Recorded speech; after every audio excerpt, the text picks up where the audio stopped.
Buenas tardes para todos, bienvenidos. Hoy estamos con una nueva conferencia de este ciclo por los 10 años de la facultad. Antes de presentar a los expositores, les voy a comentar que este formato es un webinar, un seminario web. Quiere decir que nosotros a ustedes no los vemos ni los escuchamos, pero ustedes a nosotros sí. Y entonces la comunicación con el expositor para hacer preguntas después de la presentación la vamos a hacer a través del botón preguntas y respuestas que tienen debajo de vuestras pantallas, que en la versión en inglés es Questions and Answers, y por ahí vamos a hacer todos los comentarios y las interrogantes que quieran plantear. Los dejo con el doctor Garmendia, decano de la facultad. Muchas gracias. Bueno, muchas gracias a Gabriela. Buenas tardes para todos los asistentes. Buenas tardes al profesor Álvaro Rodríguez Ascue. Y además el agradecimiento por haber aceptado participar en este ciclo con el que estamos celebrando los 10 años de la Facultad de Derecho de la Universidad CLAE. El profesor Rodríguez Ascue es abogado, es doctor en Derecho y Ciencias Sociales por la Facultad de Derecho de la Universidad de la República. También tiene título de especialista en Derecho, opción Derecho del Trabajo y de la Seguridad Social por la Escuela de Posgrados de la misma universidad. Es profesor de Derecho del Trabajo en la Universidad de la República, en la Universidad CLAE y en la Universidad de Montevideo. En nuestra Facultad de Derecho, además de enseñar Derecho Laboral, también es profesor de Derecho de la Seguridad Social, que seguramente es el espacio en el que Álvaro se ha desarrollado y se ha desenvuelto más con mayor profundidad, sin lugar a dudas. Además tiene una importante producción bibliográfica a través de la publicación de libros y de centenares de artículos en revistas y en publicaciones periódicas. Pero más allá de esta presentación formal, también quiero decir que en el tema particular en el que hoy Álvaro, o al que hoy Álvaro se va a referir, ha demostrado que es justamente la función del derecho del trabajo y de la seguridad social en el contexto de la emergencia sanitaria, ha demostrado haber sido y ser uno de los, diríamos, analistas, investigadores y desarrolladores de conocimiento y de difusión de conocimiento más, y lo digo sin ninguna exageración, más deslumbrantes. Yo no podía entender, ahora se ha pasado un poco la situación aquella sensación de inestabilidad absoluta que nos ganó en las primeras semanas, y capaz que habría que decir meses de la emergencia sanitaria, y eso nos hace un poco sentirnos más aliviados y nos hace sentir un poco más como que aquello en realidad nos hace olvidarnos un poco de aquello. Pero las primeras semanas fueron de una impresionante inestabilidad, una impresionante falta de certezas, y acompañando eso de una inusitada producción normativa. Y cuando digo normativa, capaz que soy un poco exagerada, producción de todo lo que ustedes, de todos los documentos que ustedes se puedan imaginar, algunos normativos y otros con pinta o apariencia de normativos.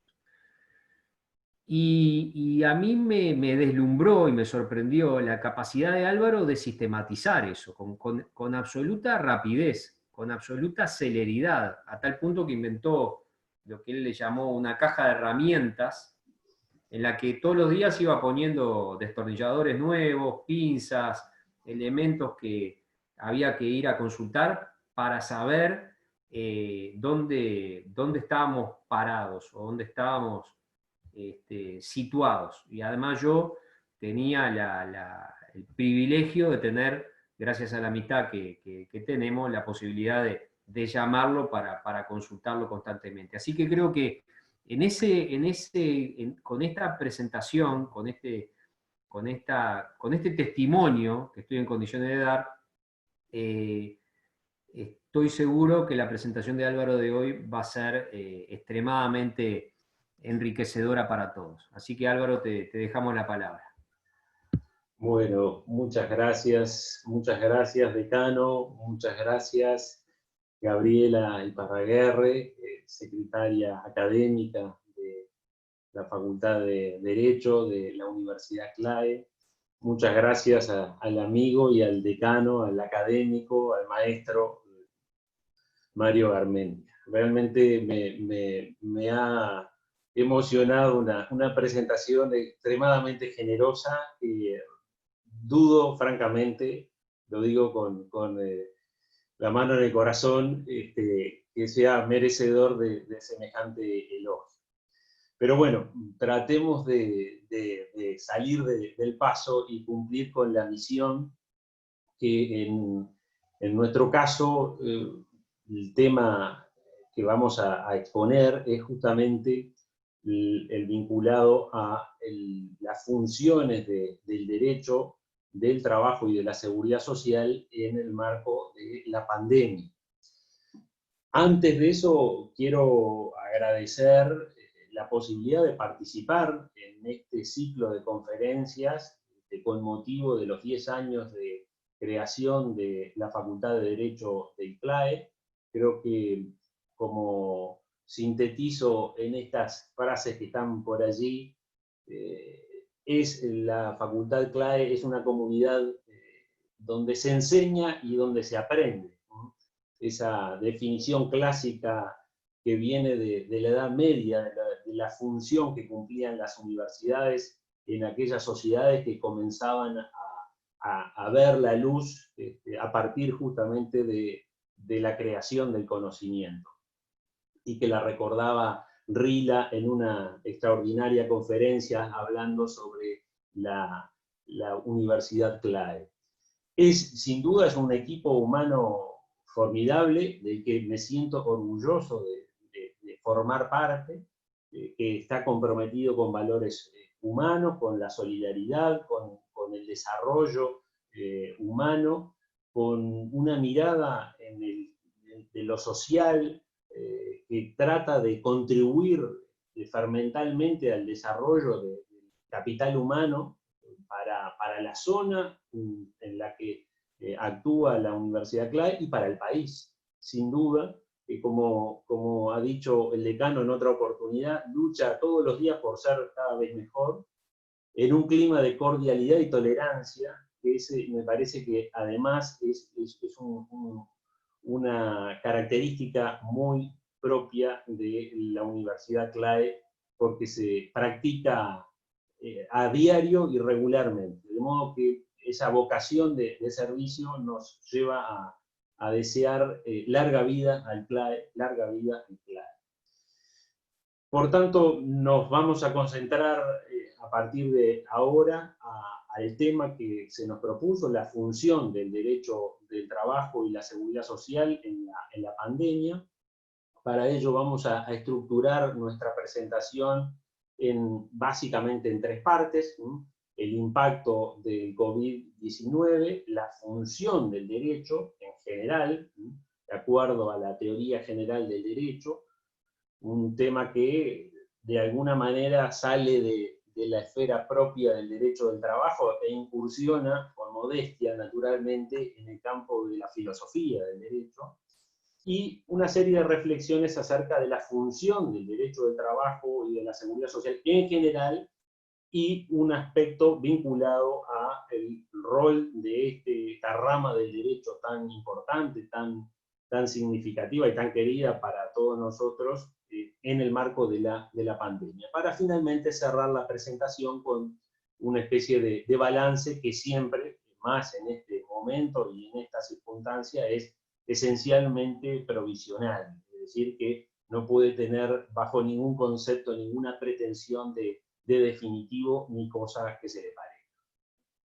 El impacto del COVID es, como todos ustedes saben, es gigantesco, es de una dimensión que realmente sorprende por la rapidez, la velocidad con que se va incrementando en el mundo. Justamente a raíz de ese comentario que hacía el decano acerca de que venimos trabajando en este tema, regularmente estoy viendo el mapa del mundo, cómo evoluciona, y las cifras van saltando de a millones con una facilidad que es, digamos, sorprendente. Hay en la fecha, hace un día, justamente ayer, el cierre era con 33, casi 34 millones de personas con casos de COVID, y hay 1 millón, ya se pasó el millón de fallecimientos en el mundo. Si miramos el planiferio, vamos a encontrar que hoy día el punto crítico está radicado en la India. En América Latina es verdaderamente preocupante la situación de Brasil, de Argentina y de Chile.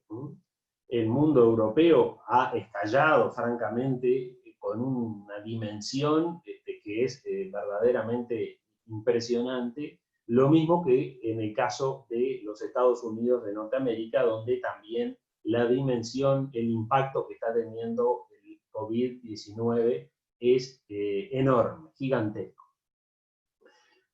Manejar cifras en esta materia siempre es muy tedioso porque uno no tiene, digamos, los parámetros de referencia acerca de la población que tiene cada uno de esos países. Y aquí me permití hacer un cuadro que de alguna forma toma en consideración lo que es la población, la mundial, 7.000 millones de personas, el número de casos por millón, no el número de casos absoluto, porque eso nos daría una cifra que no nos facilita la comprensión de la problemática. Si vemos en Argentina, por ejemplo, que tiene una población del entorno de los 45 millones, estamos hablando de 15.800 casos por millón.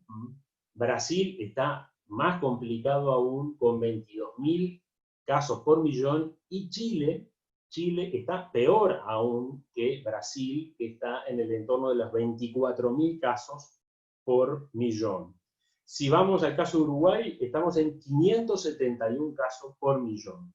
De modo que si uno se queda con esta diapositiva, va a tener dimensión de cuán leve está siendo en el Uruguay el impacto de la enfermedad.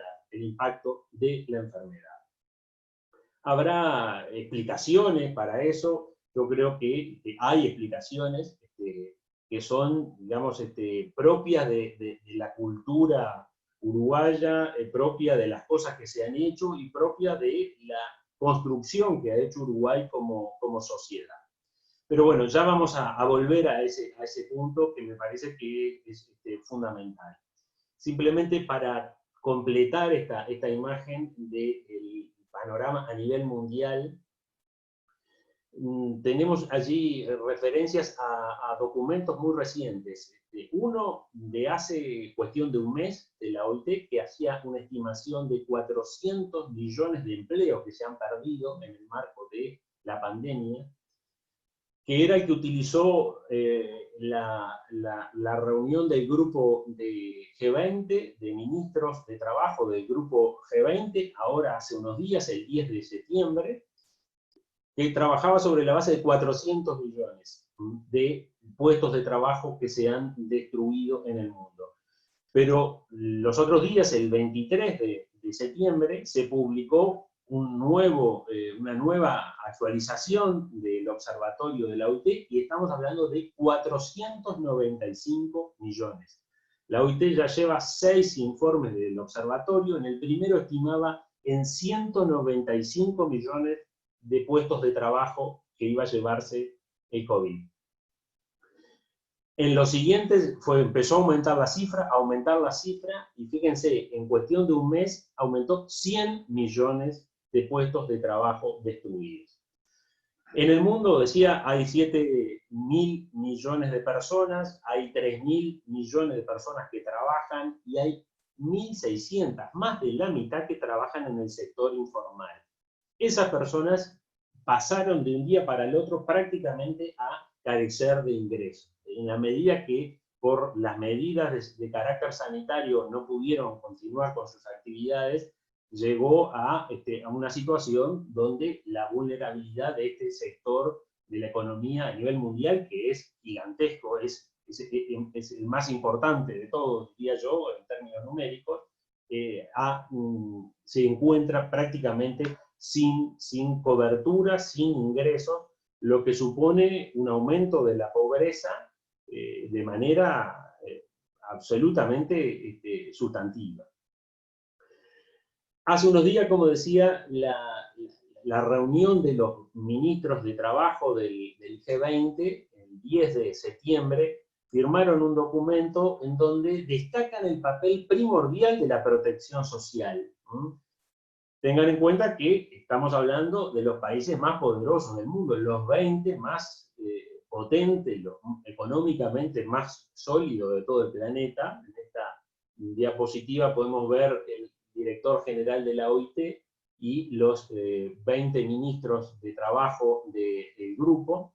Y allí se destaca como una necesidad la de adaptar y mejorar los sistemas de protección social de los que tienen los países más desarrollados para atender a los sectores más vulnerables, las mujeres, los jóvenes, los trabajadores por cuenta propia, los trabajadores independientes de las plataformas y los trabajadores del sector informal. En el Uruguay se presentó justamente el viernes pasado se presentó este documento, que es justamente realizado por la OIT, está realizado por el economista Marinakis, que es un especialista en economía laboral, un conocedor del mundo latinoamericano, y lo presentó justamente en el Uruguay conjuntamente con las autoridades del ministerio, en realidad el ministro de Trabajo y Seguridad Social, el doctor Pablo Mieres, con la presencia y participación del presidente, del secretario general del PIT-CNT, Abdala, y Lestido en representación del sector empresarial. Ese documento establece que Uruguay, desde el punto de vista sanitario, tiene una posición relativamente favorable. Esa es la calificación que realiza este Observatorio Uruguay de la OIT. Se señala que desde el punto de vista económico y social ha habido un deterioro de los ingresos muy rápido y severo que se estima en el 10%, en más del 10%. Se da cuenta de las solicitudes de seguro de desempleo que han rondado los 185.000 entre los meses de abril y mayo, y hay una destrucción de puestos de trabajo, una pérdida de puestos de trabajo de 100.000 puestos de trabajo. Y hay sectores que han tenido mayor perjuicio, otros han tenido un impacto menor, pero claramente el sector turístico, y vaya si el entorno de CLAE vive esa problemática, la actividad turística, todo lo que es hotelería, restaurantes, los servicios inmobiliarios y la enseñanza privada, justamente como consecuencia de, por una parte, del envío al seguro de paro de los padres de los niños que van a los colegios privados, y a su vez por las razones de carácter sanitario que se han establecido, que de alguna forma han paralizado el desarrollo de la actividad. El impacto económico y social, bueno, de acuerdo a los pronósticos que el Banco Mundial ha realizado, el 2020 va a cerrar con una caída del PBI del 3.7%. El Fondo Monetario Internacional estima en el 4%, del 4,5% la CEPAL, es decir que en el eje del 4% va a ser la caída del Producto Bruto Interno, y se estima que en el año 2021 hay una recuperación al 4.6%. De modo que el gráfico muestra la caída abrupta y una recuperación que ojalá ojalá se verifique por el bien de todos los ciudadanos que vivimos en este país. Allí podemos tener un termómetro que es muy, muy significativo, que es la trayectoria de los puestos cotizantes a la seguridad social. Es el termómetro de lo que pasa en el país en varios aspectos, entre otras cosas del desenvolvimiento de la economía. Y allí podemos apreciar que después de una meseta, de una estabilidad en el entorno del 1,5 millones de cotizantes, cae abruptamente a 1.264.000, que se explica exactamente por la circunstancia del envío del seguro de paro de 200.000 personas aproximadamente por mes. Esto, sin duda, lo que está provocando es una precarización del mundo del trabajo. Las tasas de desempleo, que habían tenido una caída importante y que en el año 2011 marca la tasa más baja del desempleo y la tasa más alta de actividad, ¿no? Se puede ver cómo en diciembre la desocupación estaba en el 8,5, después tiene un incremento en febrero al 10,5, baja un poquito y después pega otro salto hasta ubicarse en el 10,6, que es el último dato publicado por el Instituto Nacional de Estadística. Y justamente ayer el INE publicó un informe donde da cuenta de la caída del sector privado y de la caída del ingreso en el sector público, un 0,2%. Esto es de los salarios reales.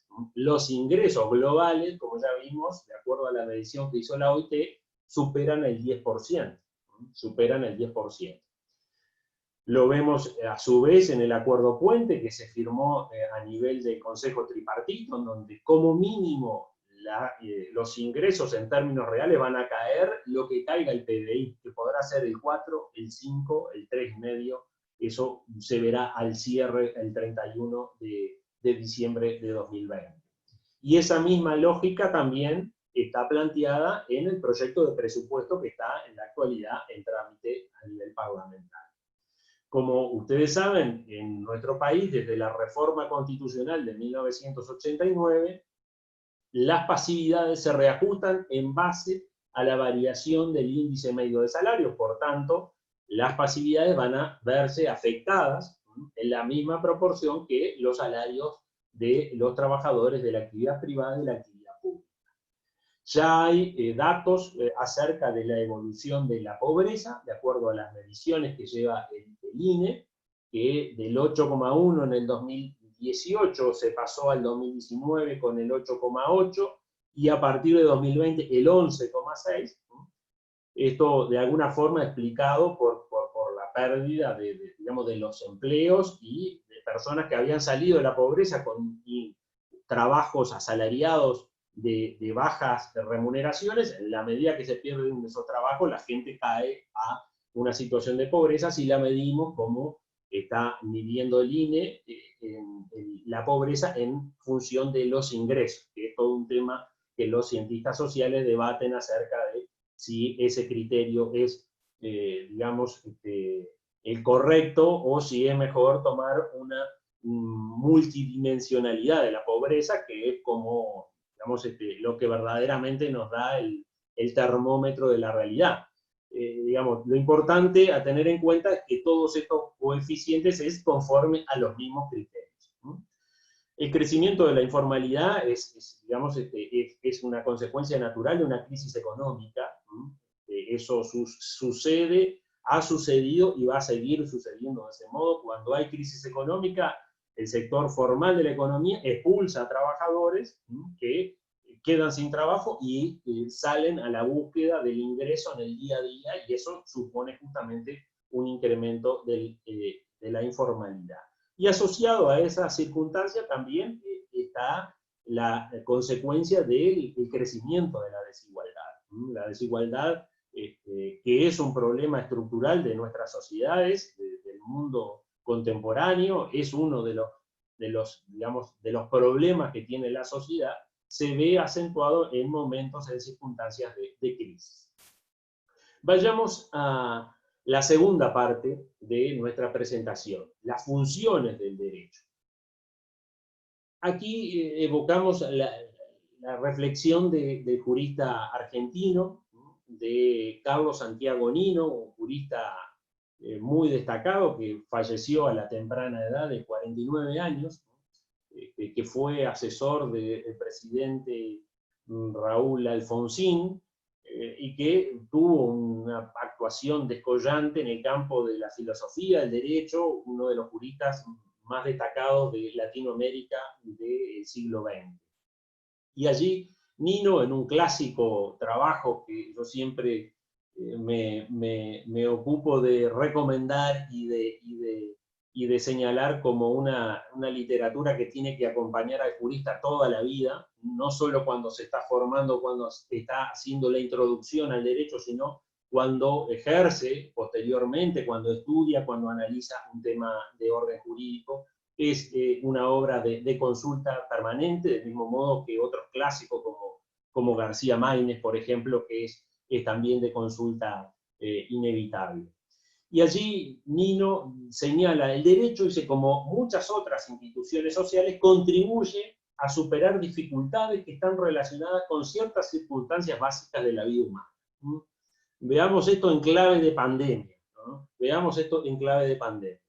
El derecho cumple la función de evitar o resolver algunos conflictos entre los individuos y de proveer de ciertos medios para hacer posible la cooperación social. Yo creo que estas dos frases encierran una riqueza de contenido que de alguna manera nos hace sentir orgullosos a los juristas que trabajamos en el estudio, en la difusión de estos conocimientos y en la aplicación práctica, que tiene mucho que ver precisamente con estos fines que tiene, estas funciones que tiene el derecho, que como vamos a ver, se ve, digamos, robustecida con otros aportes que se han realizado en la doctrina.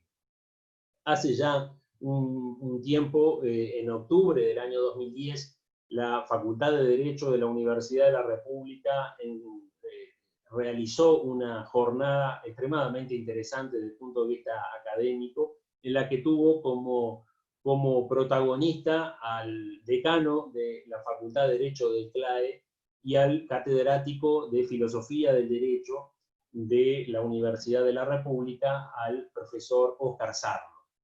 Y de la presentación de Óscar Sarlo, extraigo esta diapositiva, que está disponible en la página web de la Facultad de Derecho de la Universidad de la República, acerca de las funcionalidades del derecho.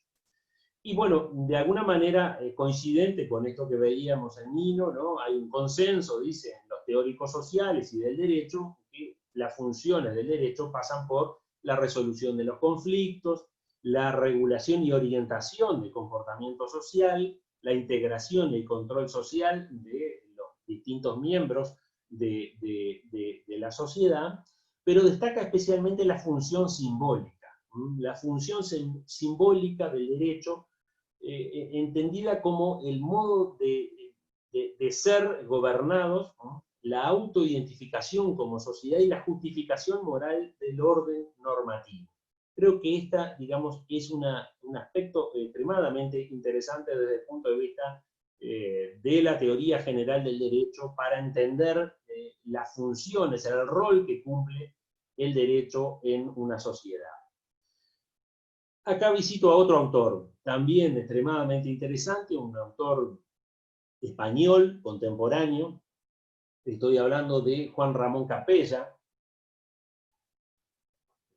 Es un profesor de la Universidad de Pompeu Fabra, de Barcelona, en un libro que es, a mi juicio, sumamente esclarecedor acerca del análisis jurídico del estado de bienestar, del Estado contemporáneo, el Estado social de derecho, como le llamamos más comúnmente los juristas. Y allí el autor destaca tres funciones que tiene el Estado moderno, ¿no?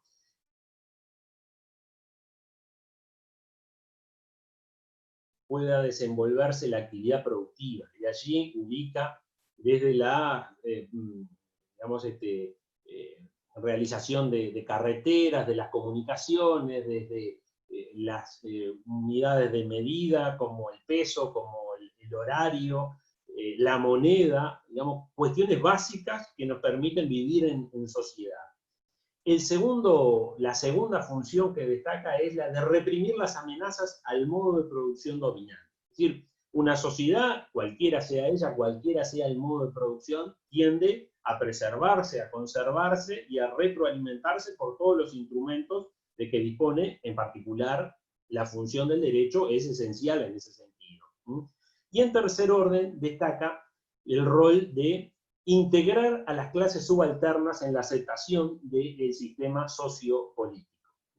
Dice, ningún sistema sociopolítico digamos, subsiste si no tiene digamos, un grado mínimo de integración de todos los miembros de la sociedad. De modo que yo creo que en esta lógica, digamos, nos permite dar un paso más y avanzar hacia, digamos, una síntesis de todos estos aportes que desarrollan los autores citados, contribución a superar las dificultades de la vida humana, evitar conflictos o resolverlos, ¿no? Regular las relaciones dentro de la sociedad, el control social, desarrollar mecanismos de cooperación social, integrar a todos sus miembros, brindar seguridad jurídica, que es un aspecto que todos los juristas se encargan de subrayar en diferentes dimensiones que tiene la idea, el concepto de seguridad jurídica, la legitimidad del poder, es decir, la legitimación del poder, de la autoridad, y esa idea de la función simbólica que señalaba Sarlo, de el modo de ser gobernados y de justificar moralmente el sistema normativo. Pasamos entonces a la tercera parte, que tiene que ver justamente con la función o funciones, como muy bien señalaba el profesor Garmendia en esa conferencia, cuando reflexionaba sobre un tema muy similar, aunque este tiene un enfoque completamente diferente en el campo de las, digamos, de las aspiraciones, al menos. Allí vayamos a los autores de nuestra disciplina. Destacamos en primer lugar a Otto Kampfreund, que fue un jurista alemán que se desempeñó como magistrado, fue juez en Frankfurt, hasta que en 1933 el régimen nazi le hizo imposible su subsistencia dentro de Alemania y se exilia en Inglaterra. Y en Inglaterra desarrolla una escuela de pensamiento que mezcla, que combina fantásticamente, diría yo, la sociología del trabajo y el derecho, y hace una fusión que la sociología, bueno, denomina el pluralismo conflictivo, que de alguna forma permite entender con una gran facilidad la lógica del funcionamiento del sistema de relaciones laborales, del sistema de relaciones industriales, como lo señala el autor. Y allí él destaca que el propósito fundamental del derecho del trabajo ha sido siempre, dice, la de constituir un contrapeso que equilibre la desigualdad. Es decir, parte de la base que la sociedad es una sociedad que tiene distintos sectores sociales, ¿no? Que de alguna forma pujan por, digamos, porciones de poder dentro de esa sociedad, y por tanto establece mecanismos de conflicto que el derecho del trabajo se encarga de disciplinar, de regular a través de los distintos mecanismos, como vamos a ver la negociación colectiva, por ejemplo. Aclaro que este autor, que toma la idea del conflicto, no lo hace desde una perspectiva marxista, sino desde esta concepción del pluralismo conflictivo, del pluralismo democrático, de las relaciones en el marco de una sociedad. En otro orden, destaco los aportes de Antoine Jamot, un jurista francés de la Universidad de Lyon, que ha visitado Uruguay y ha dado conferencias extremadamente valiosas en nuestro país sobre los principios, entre otras cosas, reflexionando acerca de la contribución de del maestro Américo Pla Rodríguez, que digamos, conservo en mi memoria, porque no hay registro escrito o fílmico de esa actividad académica. Y llamó conjuntamente con otros juristas franceses, en una publicación del año 95, de Derecho Capitalista del Trabajo, sostienen la tesis de la ambivalencia del derecho del trabajo, ¿no? El derecho del trabajo tiene esa doble función. Por una parte, contribuye a mejorar las condiciones de vida del trabajador, pero por otra, y al mismo tiempo, justifica y consolida la existencia de un régimen económico-social que es la economía capitalista, es la economía de mercado.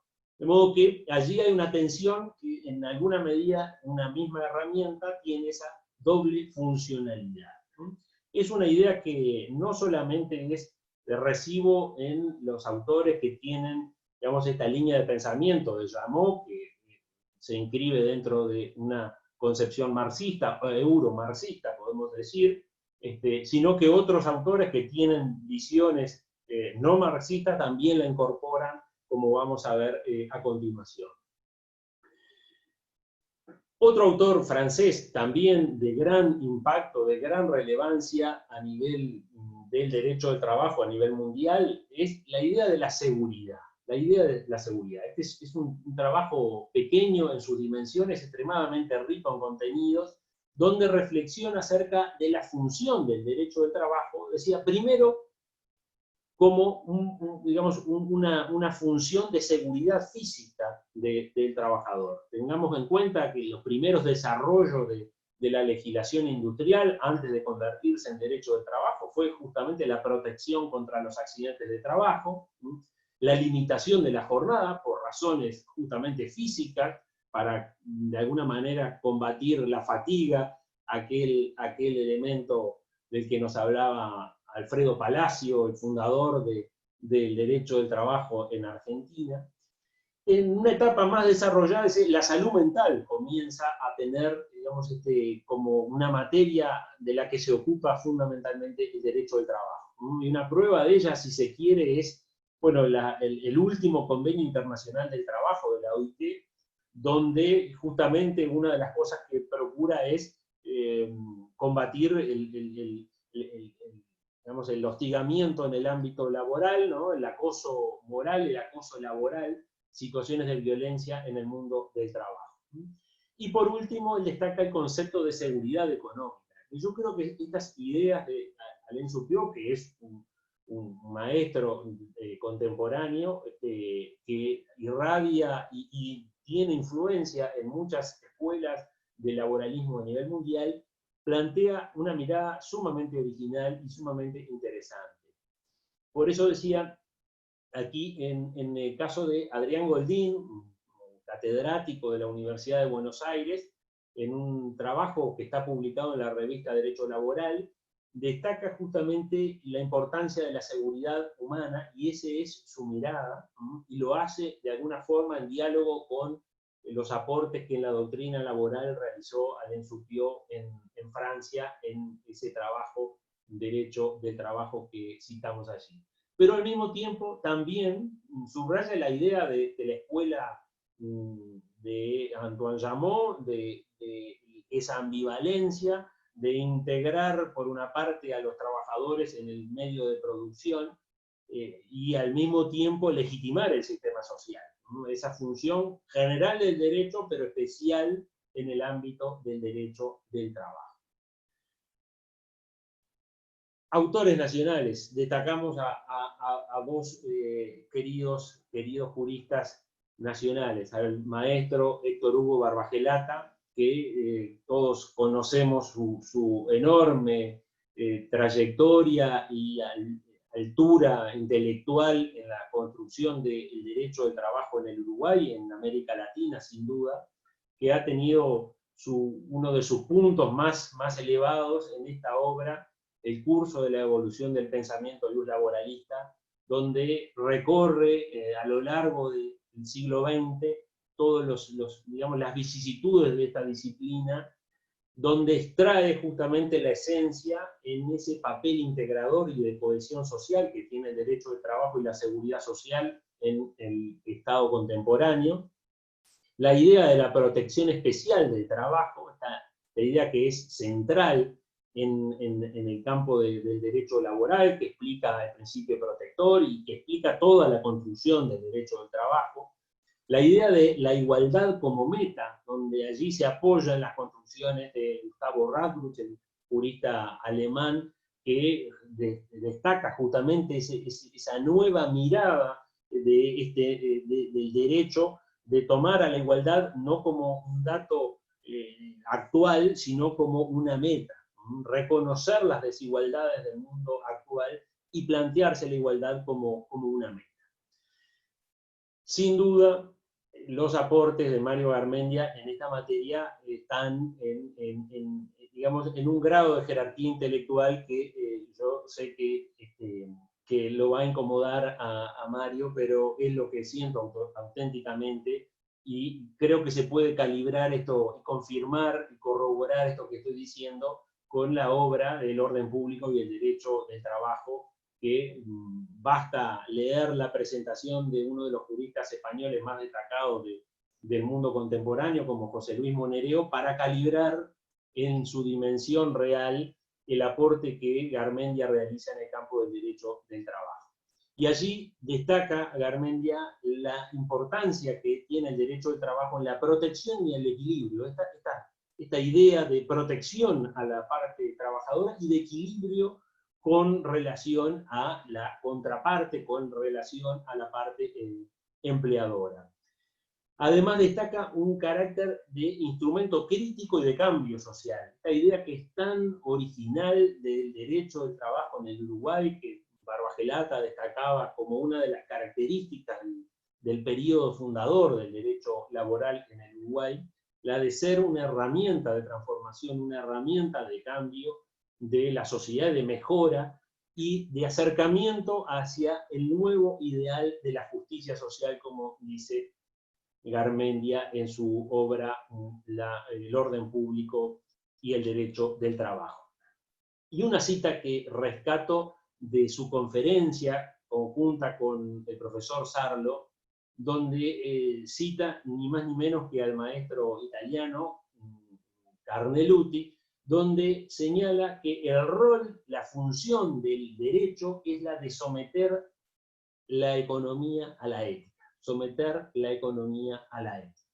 Esta es una reflexión del año 39, fíjense en qué momento el jurista italiano ensayaba esta reflexión. Y yo creo que cabe perfectamente esta referencia al derecho del trabajo, porque de alguna manera es esa su función, diría yo, esencial.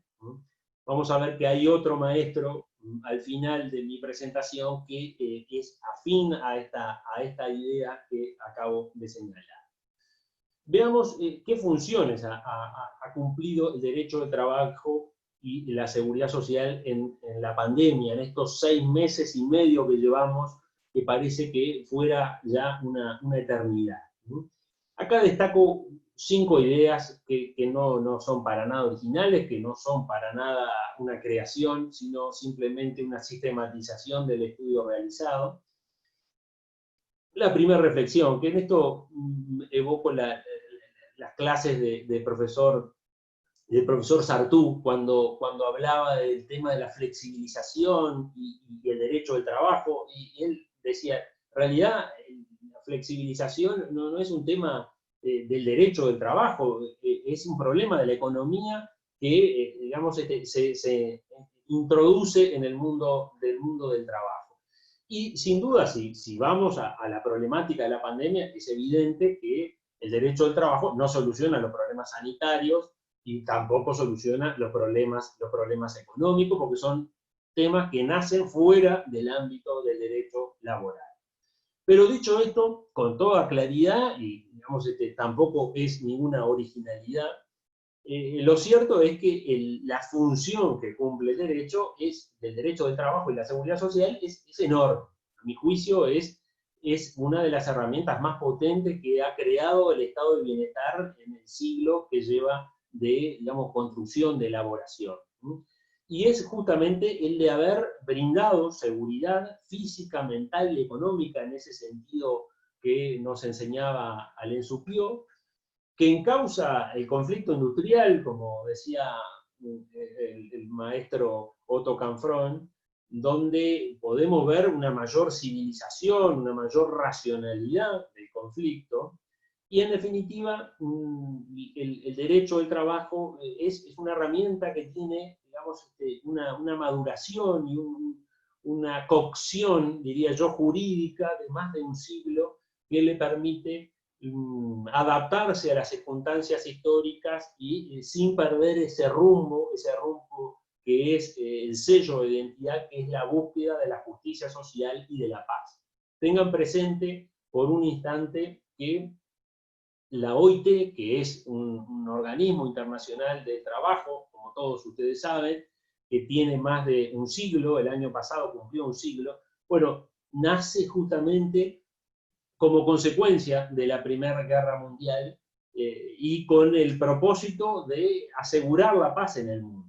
Y la clave, la llave, la herramienta, digamos, el éxito de ese objetivo está en consagrar, en conquistar, en alcanzar un grado de justicia social que haga la vida digna sobre el planeta. Bien, de ese conjunto de reflexiones me permito hacer una especie de abstracción acerca de cuáles son las herramientas, esa caja de herramientas que recordaba el decano en la presentación por demás generosa que hizo sobre mi persona. Y es sin duda el poder reglamentario que tiene el Estado. El Estado fue, bueno, a través de la creación del derecho al trabajo, interviene en los contratos o las relaciones laborales y comienza a fijar determinados pisos, determinadas condiciones para el desarrollo de ese fenómeno nuevo que era justamente el trabajo asalariado. La regulación del tiempo de trabajo, vaya si será importante esa cuestión. La reglamentación de normas de seguridad e higiene es el punto de partida de la legislación uruguaya en 1914, la ley de 5032 sobre la protección contra los accidentes de trabajo y enfermedad profesional, o lo que después será que la doctrina elaborará y llamará accidentes de trabajo y enfermedades profesionales. Otra herramienta que tiene es la administración del trabajo, ¿no? El poder de policía, el control y la sanción sobre el cumplimiento de las normas. Un tercer instituto es el derecho colectivo del trabajo, que es un mundo que tiene ese trípode de que nos hablaba siempre Hermida, ese trípode en el que se asienta, que es justamente la libertad sindical, la negociación colectiva y el conflicto. El conflicto. Sin estas tres patas, si falta una, cualquiera sea ella, es imposible un desarrollo del derecho colectivo de trabajo de manera apropiada, de manera democrática, de manera razonable. Y a su vez, es una herramienta de creación de normas sobre seguridad e higiene, de normas sobre ingresos y empleo, de condiciones de trabajo en general. La otra herramienta enorme que tiene el derecho del trabajo, que también, sin entrar en el detalle de si es una rama autónoma del derecho del trabajo, pero lo cierto es que nacen conjuntamente el derecho del trabajo y el derecho de la seguridad social el mismo día como hermanos gemelos y se desarrollan en forma paralela en el curso del siglo XX, de alguna manera robusteciendo ese rol que el Estado ya no puede cumplir directamente a través de la intervención en el mundo del trabajo, a través de esa proyección o ese trasiego de contingencias, de riesgo que pasan hacia el conjunto de la sociedad, organizados en este caso a través de sistemas de seguridad social. De alguna manera quiero recordar al maestro de Ferrari que pronosticaba la desaparición del derecho del trabajo y la sucesión por parte de la seguridad social, por el derecho de la seguridad social. En un trabajo del año 72, si no recuerdo mal, que nos nos enseñó y hizo conocer el maestro Héctor Hugo Barbagelata. Y la seguridad social justamente trabaja sobre uno de esos aspectos, de esas funciones que Alain Supiot denomina seguridad económica. La seguridad económica ante el desempleo, ante la enfermedad. Uno de los desarrollos que ha tenido, digamos, el devenir de la sociedad, y que Barbagelata también impulsaba para que se incorporara ya como una contingencia más de seguridad social, que es la formación profesional, tan importante y tan necesaria para generar chances de empleabilidad del trabajador desempleado, o para conservar su puesto de trabajo en un mundo cada vez más cambiante, que exige de una reactualización, de una reformación profesional en varias etapas de la vida, justamente para asegurar esa chance de empleabilidad de la que este sistema se ocupa. Y sin duda son parte de la seguridad social. En muchos países forma parte de la estructura de la seguridad social la cobertura de la salud. En nuestro país ha tenido una trayectoria diversa, ha tenido una trayectoria afuera de la estructura administrativa de la seguridad social, pero en alguna medida ha habido un punto de confluencia, y podemos entender que sin duda, conforme lo establece el convenio 102 de la OIT sobre normas mínimas de seguridad social, la seguridad social en el campo de la enfermedad y de la atención de la salud del trabajador es un aspecto medular que sin duda adquiere en esta circunstancia una dimensión extremadamente destacada. Y quiero subrayar también, que tiene que ver con la historia del Uruguay, el papel de las asignaciones familiares. El papel de las asignaciones familiares que, como ustedes recordarán, se pone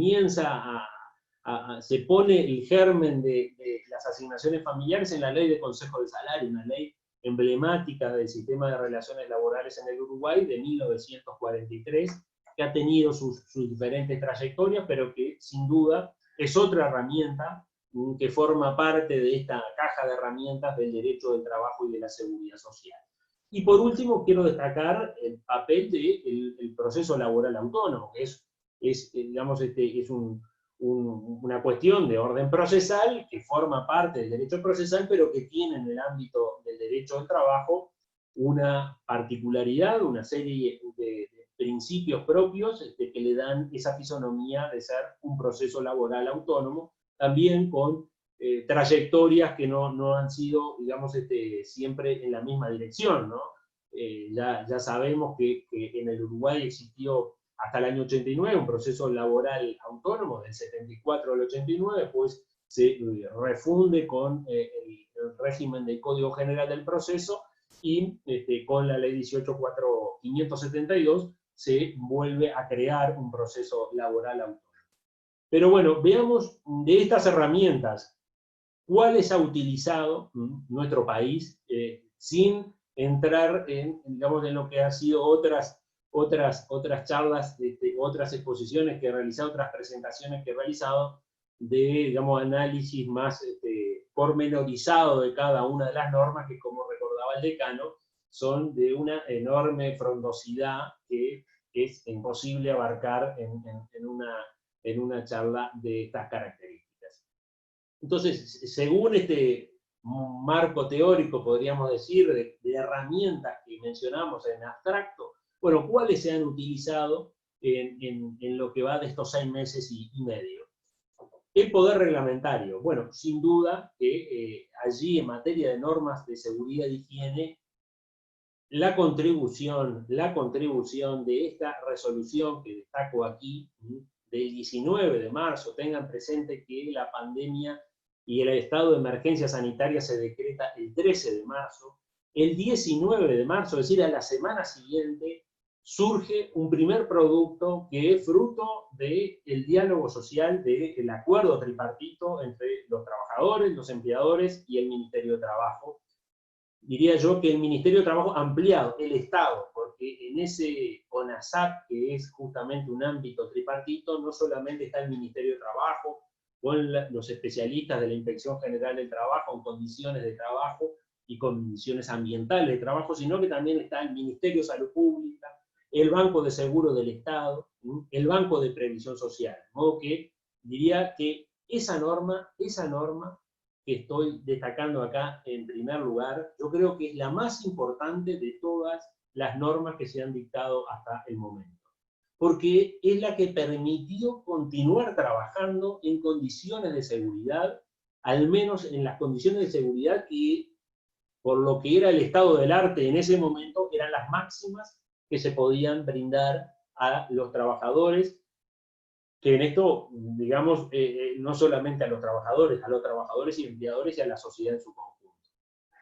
Esta norma impidió que el país se paralizara, porque fue la que dio las condiciones, la confianza para que los trabajadores y las trabajadoras se levantaran al otro día y fueran a trabajar en un momento que, como recién relataba el decano, hoy, a 6 meses y pico, da la impresión que las cosas se han relajado en el sentido de que se han ido, digamos, nos hemos ido adaptando a la circunstancia, pero el miedo que invadía a toda la sociedad, viendo lo que estaba pasando en el mundo, no era una cuestión de ser más o menos valiente para ir a trabajar, era una cuestión, había que ser muy valiente para ir a trabajar. Y esta norma le dio al trabajador y al conjunto de la sociedad la tranquilidad que se podía trabajar, que se necesitaba trabajar, pero que se podía trabajar y con un punto de equilibrio digamos, en lo que hacía a la seguridad del trabajador. El teletrabajo, bueno, hubo una reglamentación muy modesta, muy escueta, en un decreto que exhortaba a realizar el teletrabajo. Datos del Instituto Nacional de Estadística revelan que llegó hasta el 19% de la población económicamente activa. Es un número altísimo, altísimo. Y eso digamos, es un valor que tiene la sociedad porque por la conectividad que dispone, pudo desarrollar toda esta labor, lo mismo que la enseñanza. Bueno, nosotros somos protagonistas de ese milagro de seguir enseñando en el marco de esta pandemia. Y quiero señalar, haciendo un paréntesis, la alegría de volver a dar clase presencial el próximo viernes, es decir, mañana, que es un motivo de felicidad. Es un motivo de felicidad. Entonces, el teletrabajo fue sin duda a través de una modesta intervención del Poder Ejecutivo, a través de un decreto que tuvo en los actores sociales, en los trabajadores, en los empleadores, la suficiente flexibilidad para adaptar y la posibilidad de continuar trabajando sin que se paralizara definitivamente la actividad productiva, comercial, de servicios, etc. Allí hay consecuencias en esta materia, porque si bien es muy favorable para todos aquellos que pudimos teletrabajar, hay trabajadores que por baja formación profesional o por escasas limitaciones para tener los instrumentos para teletrabajar, bueno, se han visto excluidos de esta chance de trabajo en el marco de la pandemia, y ahí nos plantea un interrogante de la cuestión igualdad, que es tan importante para la justicia social y para el derecho del trabajo y la seguridad social. La administración del trabajo, no conozco detalles, pero eso es una labor permanente que en momentos de crisis recrudece justamente la necesidad de mayor control, de mayor presencia digamos, en el mundo del trabajo. La negociación colectiva, el diálogo social, bueno, recién destacaba la importancia del CONASAT, que es un ámbito de negociación, es técnico, pero tiene los actores sociales y estatales, digamos, en su seno. En cada una de estas áreas de actividad, la construcción, la banca, los supermercados, el transporte colectivo de personas, hubieron protocolos adaptados a esa labor específica, todas actividades fundamentales omití la salud, los protocolos en el ámbito de la salud.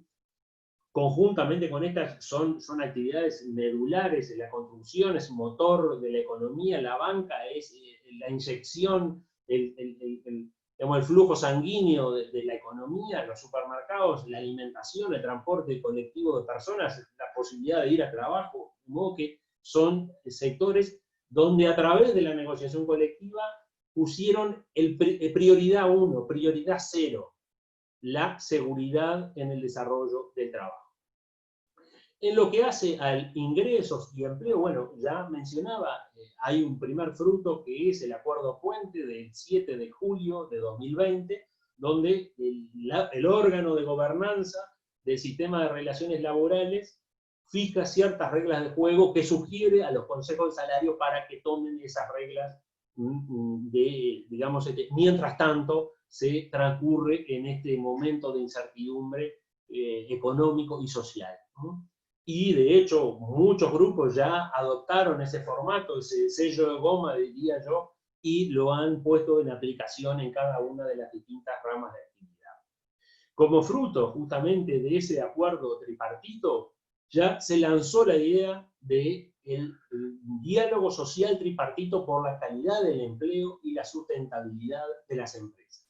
El PIT-CNT planteó la necesidad de un diálogo social sobre el empleo, y las empresas plantearon inmediatamente su aceptación y a su vez redoblaron la apuesta con la incorporación de este aspecto que es central, la sustentabilidad de las empresas. Sin empresa sustentable no hay trabajo, y si no hay trabajo no hay derecho del trabajo, y la seguridad social queda extremadamente resentida. Un diálogo social que está en curso, ya tiene varias reuniones en su haber, y esperemos que de allí comiencen a surgir frutos que justamente reflexionen sobre la problemática y que traten de encontrar soluciones ingeniosas para la coyuntura que estamos viendo. Esta es una foto que ilustra las reuniones del Consejo Superior Tripartito, todos con tapaboca, allí con distancia social recomendable y dialogando. Ese es ese capital que tiene Uruguay, que a veces no lo calibramos suficientemente de forma correcta, salvo cuando tenemos la posibilidad de intercambiar con otros colegas, con otros especialistas de otros países, Brasil, Argentina, España, digamos, donde este tipo de encuentro que en un ámbito de 20 personas tenemos la cúpula de todo el sistema de relaciones laborales. La seguridad social, bueno, también con el mismo propósito, sin entrar en el detalle minucioso de cada una de las normas, en grosso modo, sin duda, la protección del desempleo ha sido formidable a través del seguro de desempleo a cargo del Banco de Previsión Social. Esta es una herramienta que también los uruguayos tenemos que calibrar en su debida dimensión. Nuestro país tiene cobertura desde 1957, algunos sectores sociales ya tenían desde antes, pero de 1957 Uruguay tiene un seguro de desempleo para la actividad privada, y ha incorporado a todo el mundo, a los trabajadores de la industria, que fueron los primeros, junto con los del comercio. Después, en la crisis de la aftosa, aquí vemos a la crisis y la seguridad social, cómo avanzan una y otra en ese contexto. En la crisis de la aftosa ingresaron los trabajadores rurales, en el año 2008 se incorporan los trabajadores del servicio doméstico, que es una rareza no solo en Uruguay, sino en el mundo, que los trabajadores del servicio doméstico, que en el Uruguay son 100.000 trabajadores, son más o menos los mismos trabajadores en número que en la actividad rural.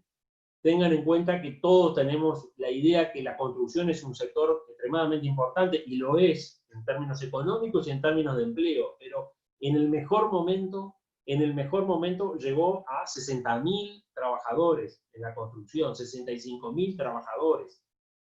De modo que 100.000 trabajadores, los domésticos, y además, como sabemos, el 99.9% son mujeres, de modo que ese aspecto en términos de equidad, en términos de inclusión social, es extremadamente fundamental.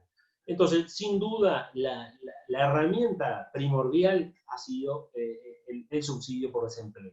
La OIT, en todos sus primeros documentos, planteaba la necesidad de que los estados sostuvieran a los trabajadores y a las empresas.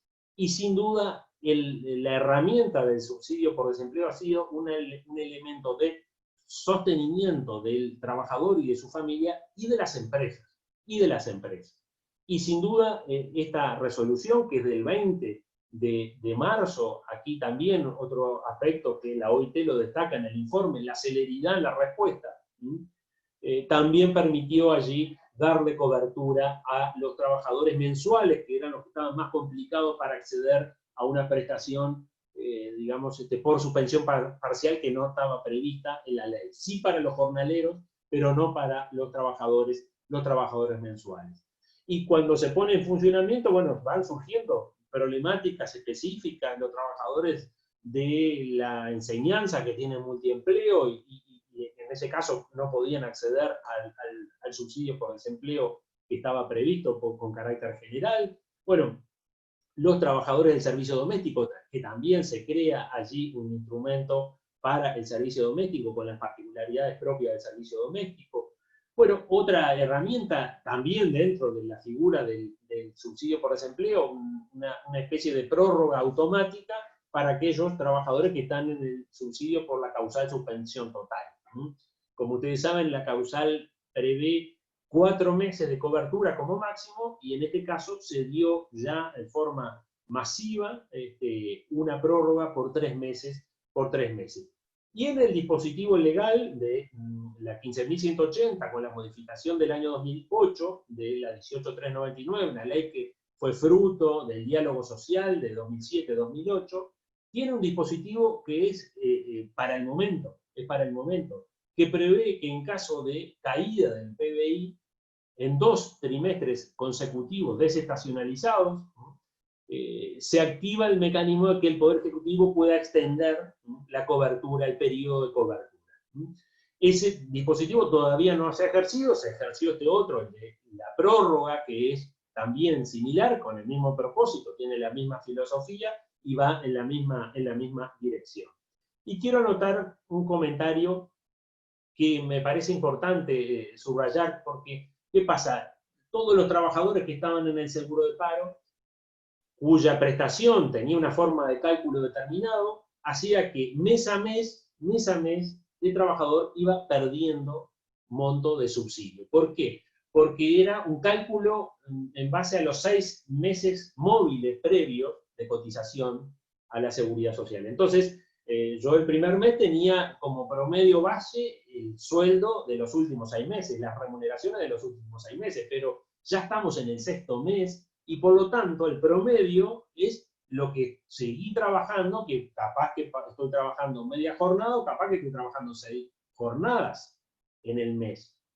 Entonces, a partir de septiembre, de la liquidación correspondiente al mes de septiembre, el subsidio se va a calcular conforme al promedio que tenía el trabajador cuando estaba trabajando a jornada completa todo el mes completo. De modo que la caída que ha tenido el subsidio por desempleo, todos aquellos que están en esta situación lo deben vivir mes a mes, bueno, tienen una buena noticia que les permite repuntar a partir de este mes en el monto del subsidio. Y por último, en esta lista apretada, el incentivo a las empresas para que retomen el personal, ¿no? Esto que los españoles llaman la desescalada, ¿no? Después de haber paralizado prácticamente la economía, en el caso de Uruguay felizmente no fue necesario, y eso es un acierto, pero bueno, hay muchos trabajadores que están en este régimen y que empiezan a, digamos, reintegrarse a trabajar en forma normal. Hoy tenía el comentario de unos trabajadores que me manifestaban su alegría de haberse reencontrado hoy, 1 de octubre, justamente, con todos los compañeros de trabajo en una empresa, ¿no? porque estaban trabajando salteados y no se veían, no se cruzaban, es decir, la empresa había diseñado todo un calendario de modo tal de tener cubiertos los servicios, digamos, con menor dotación de personal. Y hoy la alegría esa que, como le dije, a esta persona fue el correo más lindo que recibí, porque es un motivo de alegría volver al trabajo y experimentar esa sensación, ¿no? Esa sensación.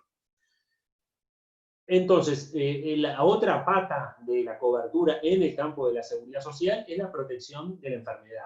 Es decir, el subsidio de enfermedad para los enfermos, que ya era una prestación que también tiene larga data en el Uruguay, se desarrolló a partir de la negociación colectiva, fundamentalmente en los años 50, en los años 60, pero que ya tiene un grado de universalidad casi total, de modo que eso no es novedad. Pero lo que sí es novedad es la incorporación de las personas que tenían que cursar una cuarentena, o aquellas personas que, siendo, digamos, población de riesgo, como lo califican los médicos, también quedaban dispensados de la obligación de prestar el servicio, y salvo que no pudieran desarrollar teletrabajo, y a su vez recibir una prestación a cargo del seguro de enfermedad. También en tiempo récord se aprueba la ley de enfermedades profesionales, la ley 19873, cuando la OIT empieza a sugerir la posibilidad de que se declare enfermedad profesional el COVID-19, particularmente para los trabajadores de la salud o los trabajadores que, sin ser médicos ni personal de enfermería, trabaja en instituciones prestadoras de servicios de salud, servicio de mantenimiento, de seguridad, de higiene, etc. Otra fortaleza, otra contribución gigantesca del derecho del trabajo y la seguridad social en el marco de la pandemia es la cobertura de la salud. La riqueza de tener un seguro nacional casi universal. Trabajadores, cónyuges y concubinas, hijos, y jubilados y pensionistas. De modo que todo aquel que tiene un vínculo con el trabajo, o lo tuvo en el pasado, tiene la cobertura de la salud. Y vaya si será importante. Esa cuestión, justamente en situaciones de desempleo, como ustedes saben, se conserva, mientras se recibe la cobertura del seguro de desempleo, se conserva la protección de la salud, la cobertura de la salud.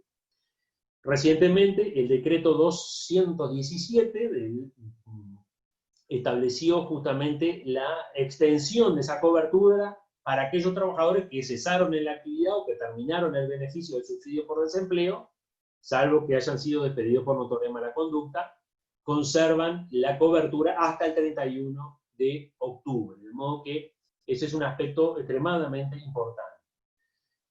Sobre el tema de empleabilidad, bueno, el INEFOP será la herramienta que, digamos, tendrá que cumplir un rol enorme de aquí en lo sucesivo, porque sin duda el empleo es justamente una necesidad, la de la adaptación de los saberes a lo que demanda el mercado de trabajo, es una necesidad justamente para la recuperación, para esa desescalada que sea exitosa en términos económicos y sociales. Las prestaciones familiares, como lo llama el convenio 102, en el Uruguay tienen, como decía, una herramienta fundamental en las asignaciones familiares. Hace unos días estaba leyendo un trabajo de un economista inglés, Atkin, que falleció en el 2017, que se llama Desigualdades del Trabajo. Es un libro de un economista inglés, extremadamente importante en términos de lo que es la seguridad social, y plantea como una herramienta básica para la igualdad el subsidio infantil universal, ¿no? Lo que en clave uruguaya es la asignación familiar. Tener ese instrumento que le permitió al Ministerio de Desarrollo potenciar con una mejora de la cuantía es un capital del país, y es extremadamente importante destacar. Y en la otra herramienta, en la última herramienta de esta lista apretada de instrumentos, el proceso laboral autónomo, que en en eso no tuvo modificaciones, pero sí acompañó la situación porque dejó a resguardo los derechos de acceso a la justicia para dirimir las controversias en materia laboral, sin que la pandemia, que esta circunstancia de cierre, o diría yo, de casi nula actividad judicial, bueno, no hipotecó los derechos que el trabajador podía estar viendo, digamos, vulnerado en ese marco. De modo que los plazos no se vencieron por esta circunstancia, por esa feria judicial extraordinaria que estableció la propia ley. Quiero destacar aquí esta idea de Fabio Bertranú, que es un referente digamos, de la OIT, hoy día es el director de la OIT en Santiago de Chile, que señala la importancia del diálogo social, fortalecer el diálogo social, y esa es una herramienta del derecho del trabajo y la seguridad social. Dice, la pandemia y los efectos económicos pondrán en tensión a la sociedad, que deberá enfrentar dilemas y pujas distributivas. En la medida que la economía se empobrece, genera mayor conflictividad, y es extremadamente imprescindible, diría yo, que se canalice en esa función que decía Otto Canfrón, de encauzar el conflicto industrial, de encauzar el conflicto laboral, desde la perspectiva de hacerlo a través de sistemas institucionalizados. Este es un aspecto importante que tiene que ver también con una cuestión muy cultural del sistema de relaciones laborales uruguaya, que es ese carácter tripartito de la negociación colectiva, además o en forma paralela al bipartito clásico, como lo categoriza el profesor Mario Garmendia en su contribución en la obra de Mario Ackerman.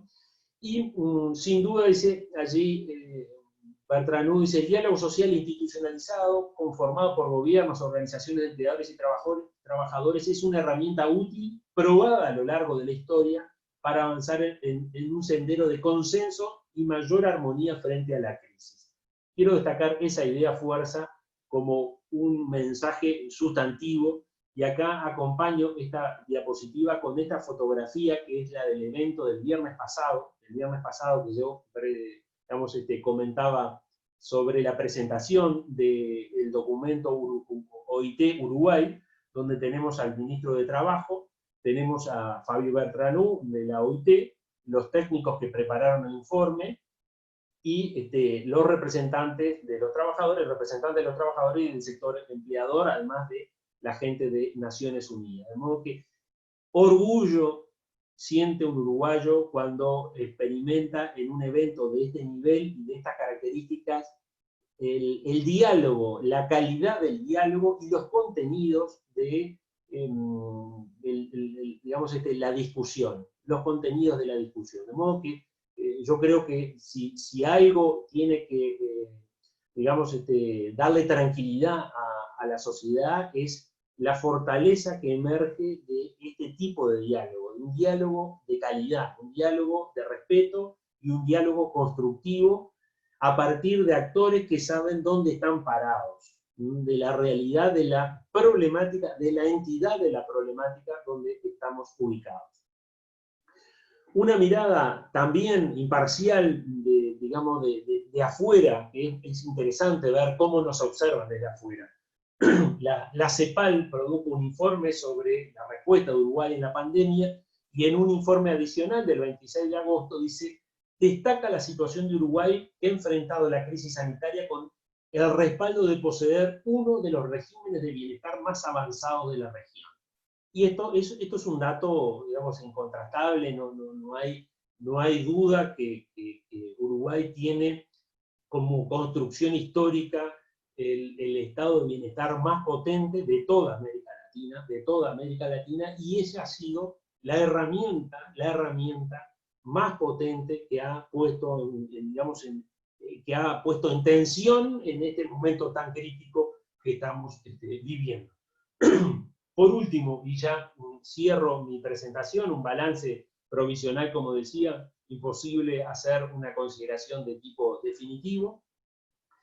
La incertidumbre del momento, el impacto de las concentraciones que hemos tenido en estos últimos días, las elecciones departamentales que han movilizado mucha gente, digamos, nos abren un signo de interrogación acerca del impacto en la trayectoria de la enfermedad de nuestro país. Hagamos confianza que se va a mantener como en los términos actuales. La estrategia sanitaria, no tengo empacho en subrayarlo y destacarlo, han sido muy buenos, muy buenos.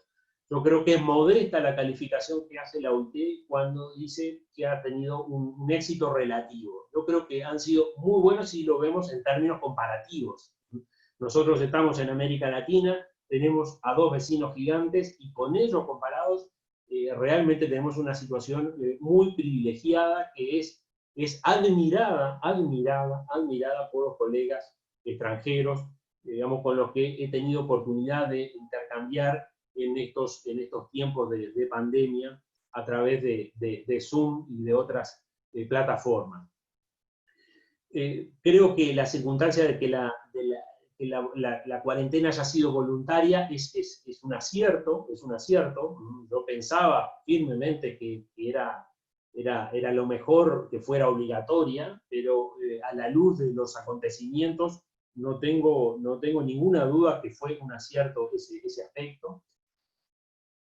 A pesar de que el impacto no ha sido tan severo como en otros países, si lo comparamos en términos de PBI y en términos de desempleo, ¿no?, con los generales que de la OIT, creo que el impacto, que ha sido fuerte y nadie tiene que dudar que lo está haciendo, porque lo vivimos todos directa o indirectamente, pero si lo comparamos con lo que ocurre en Europa en términos de PBI, en términos de desempleo, lo que pasa en Argentina, lo que pasa en Brasil, Brasil hoy tiene 13 millones de trabajadores desempleados, con una población económicamente activa de casi 100 millones, 98 millones, tiene 13% de desempleo.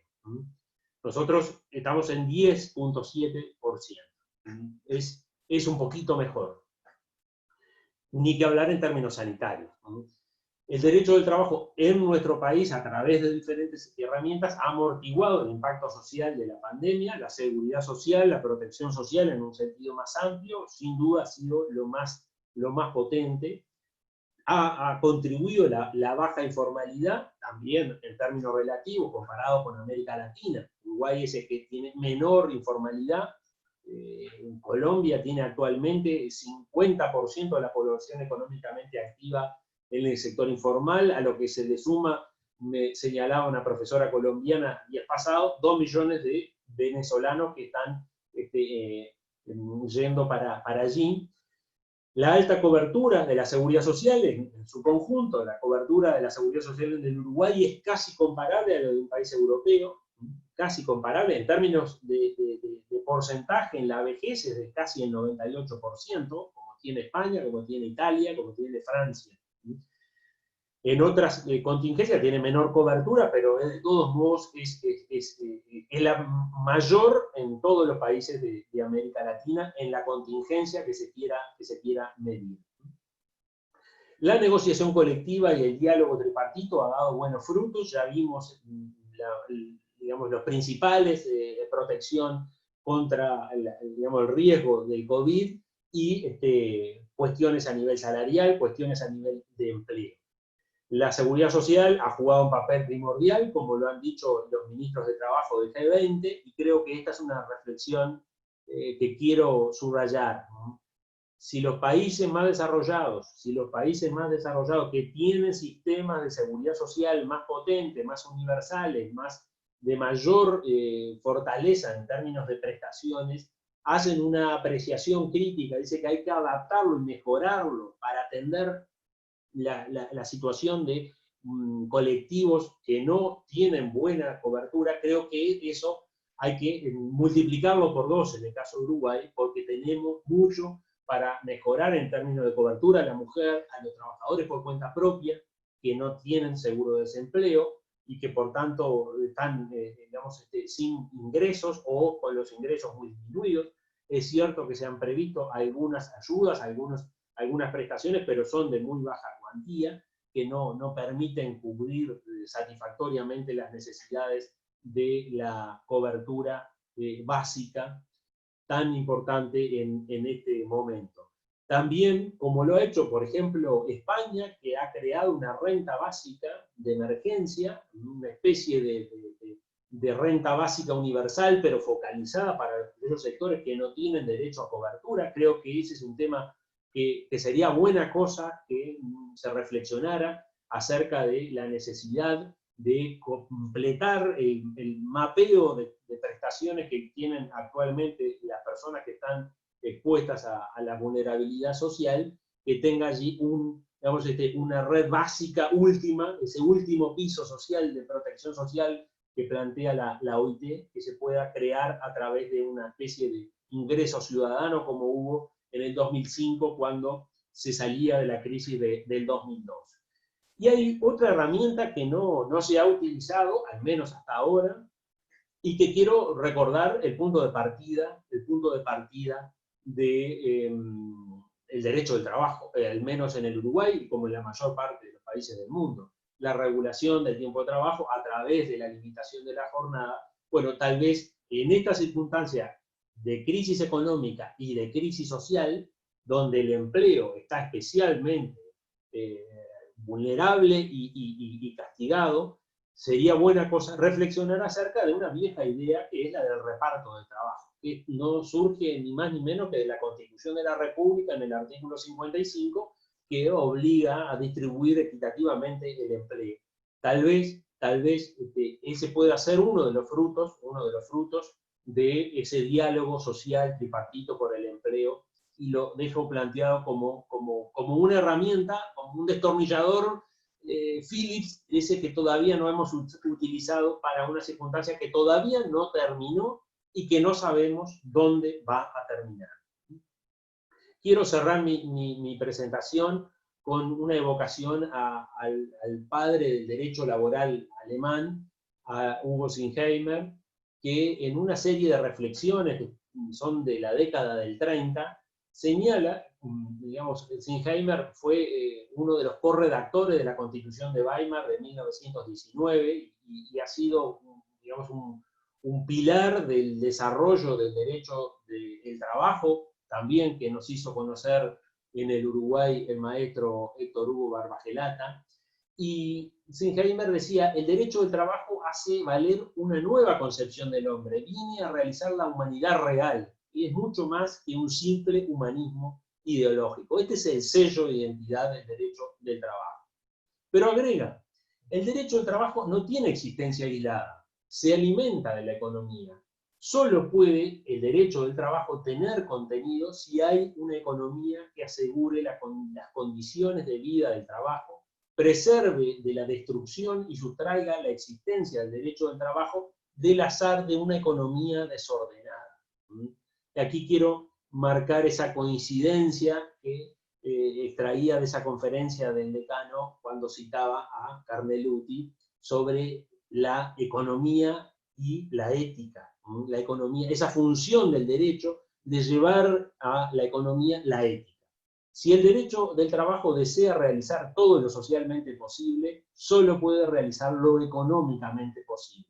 Y esto, de alguna manera, esta última frase que quiero calificar como de humildad del derecho del trabajo y de la seguridad social. El derecho al trabajo, como ya lo señalamos, no resuelve los problemas sociales, no crea riqueza, pero contribuye a que ésta se distribuya en forma justa y que puede favorecer la estabilidad económica, y vaya si la seguridad social puede estabilizar, ser una herramienta de estabilización económica y de promoción de la economía y de la sociedad a través de una sociedad integrada. De alguna forma realizar aquella idea del desarrollo humano que planteara Amartya Sen en sus trabajos sobre economía y derecho o filosofía del derecho. Les agradezco mucho la atención. Larga vida a la Universidad CLAE y muchas gracias por la atención dispensada. Un placer haber participado en este en este ciclo de conferencias de la Universidad de CLAE. Muchas gracias. Bueno, Álvaro, los agradecidos somos nosotros, realmente una presentación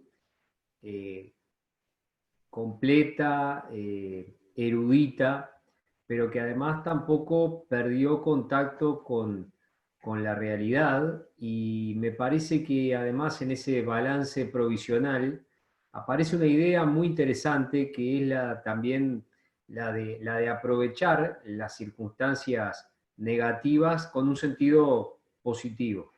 Es decir, hacer como utilizar el episodio, la circunstancia de la emergencia sanitaria a modo diríamos, de prueba de fuerza, para ver cuáles son los puntos en los que el sistema tiene fugas, o tiene pinchaduras, o tiene endijas que dentro de ese, digamos también, de esa puesta en la realidad que la idea de Sinsheimer termina poniéndonos por delante, es decir, es algo así como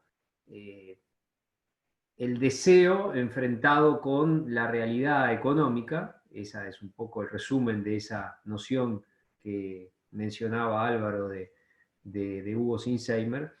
Cómo ese análisis, esa prueba de fuerza, también puede ser una buena idea para reformular o tratar de encontrar o de avanzar para mejorar, que es en definitiva el impulso que debe animar el desarrollo de los pueblos, el desarrollo de los países, incluso en circunstancias complicadas como las que nos ha tocado vivir este año. Así que Álvaro, muchísimas gracias por la presentación. Fue extremadamente rica, extremadamente provechosa. Sinceramente,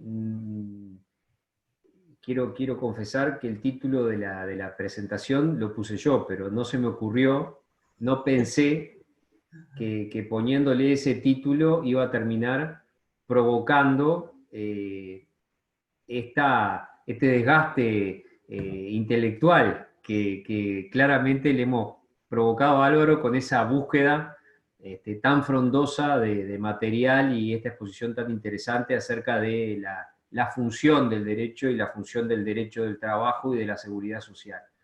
Así que muchísimas gracias otra vez a los que participaron de la presentación. Como siempre les decimos, los esperamos para que nos acompañen también en otras conferencias. Pueden consultar el calendario en la página de la facultad, y bueno, y nos despedimos con mucha satisfacción por haber tenido oportunidad de escuchar una presentación brillante. Gracias. Muchas gracias, decano. Muchas gracias, Gabriela. Un placer haber compartido esta noche. Un saludo para todo el auditorio. Un gusto, ya nos encontraremos personalmente en el CLAE, en ese ámbito de enseñanza y de aprendizaje. Un placer. Chao.